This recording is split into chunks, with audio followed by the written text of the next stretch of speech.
Allez, on se lance dans l'analyse du Ninja Foodi Flex Drawer AF550EU. On le sait tous, cuisiner pour toute la famille, ça peut vite devenir un vrai casse-tête. On essaie de faire cuire la viande, les légumes, les frites, et on se retrouve à jongler avec 1000 casseroles et minuteurs. Et s'il y avait une solution plus simple, c'est justement la promesse de cet appareil, redéfinir la flexibilité en cuisine. Alors voyons ensemble si cette promesse est vraiment tenue. Alors la question qui tue, c'est vraiment celle-ci. Est-ce qu'on peut enfin avoir un seul appareil pour gérer un repas de famille complet ? C'est le rêve, non ? Préparer son plat principal et son accompagnement en même temps, sans que la cuisine ressemble à un champ de bataille à la fin. C'est exactement le défi que ce Ninja prétend relever. Et voilà la promesse d'un appareil tout en un. Face à ce défi, la solution de Ninja, c'est lui, le AF550EU. Attention, on ne parle pas ici d'une petite friteuse à air chaud basique. Non, on est plutôt sur un appareil de milieu, voire haut de gamme, qui a été vraiment pensé pour les familles et pour tous ceux qui cuisinent régulièrement et qui veulent de la polyvalence et de l'efficacité. Mais alors, c'est quoi son secret?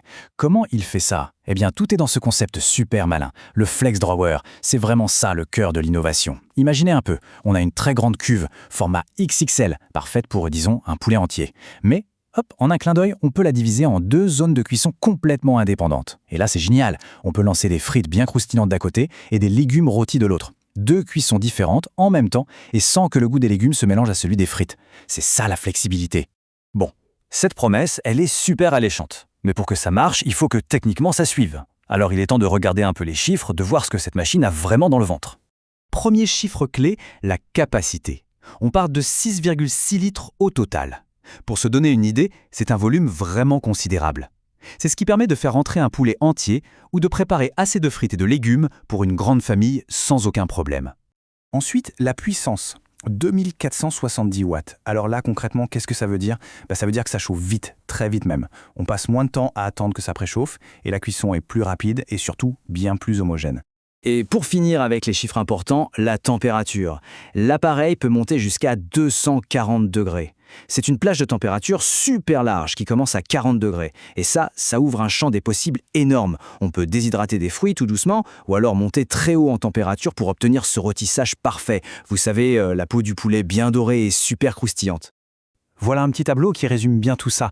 On y retrouve bien sûr la capacité indivisible et la grosse puissance dont on vient de parler, mais il y a aussi les petits détails qui, au quotidien, changent absolument tout. Je pense aux revêtements anti-adhésifs et surtout, aux pièces amovibles qui passent au lave-vaisselle. Ah ça, c'est la fin de la corvée de nettoyage. Et pour piloter tout ça, on a un panneau numérique tactile, bien moderne et plutôt intuitif. Bon, une fois qu'on a passé une petite phase de prise en main, on s'entend.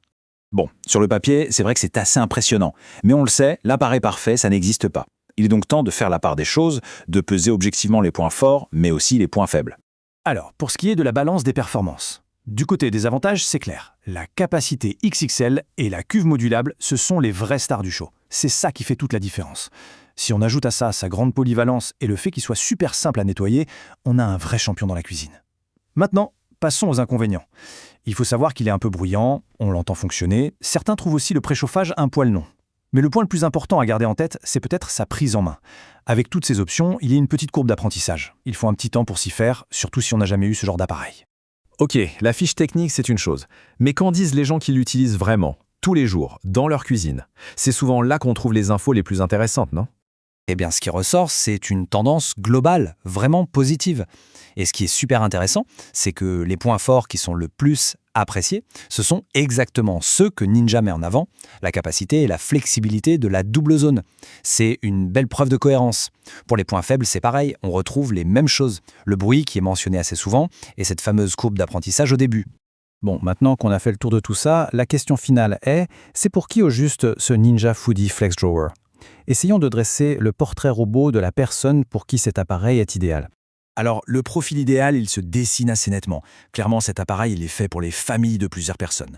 Il est aussi parfait pour les cuisiniers réguliers, ceux qui cherchent à varier les recettes. C'est vraiment l'outil idéal si on veut optimiser son temps de préparation en cuisine. Bref, c'est un bon investissement pour qui est prêt à mettre le prix dans un appareil multifonction performant et qui va durer dans le temps.